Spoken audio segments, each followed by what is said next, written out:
The whistleblower, he's running away from the authorities now. He says they are doing illegal stuff, and that's why he came forward, put his whole life on the line. What do you think of this whistleblower guy? Should we track him down, bring him back, and try him? You know, I think what's most important is that what he's talking about, which is the Bill of Rights, the Fourth Amendment, the right to be free from unreasonable search and seizure. So that does rise to a very high level for me. And then you have to ask yourself, he's practicing civil disobedience. Right. And many times in our history, we've honored people who have done that. I'm reserving judgment on that. I am worried on the one hand about people who release information who might get people killed in the field. I don't think this rises to that.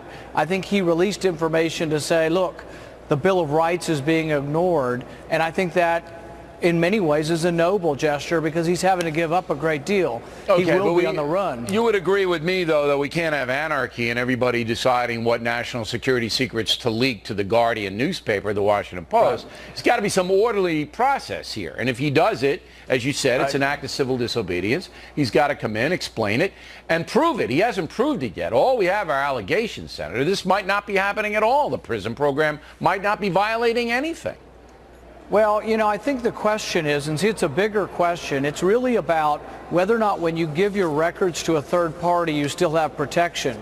Because the court actually may well rule, according to the court cases from the 1970s, Miller and Smith, that your records, when somebody else holds them, you don't have a Fourth Amendment protection. I disagree with those rulings and think we need to revisit them because your cell phone records actually can be used to trace your movement. So last year the Supreme Court had a case about GPS, whether the police can tag your car with a GPS finder and track you without probable cause or a warrant. Supreme Court said no. I think your telephone's somewhat like that. They can track your movements, so I think they need to have a warrant that says you've been accused of a crime and there's probable cause to believe that we need to track your movements. But we shouldn't go through the records of 100 billion phone calls a day.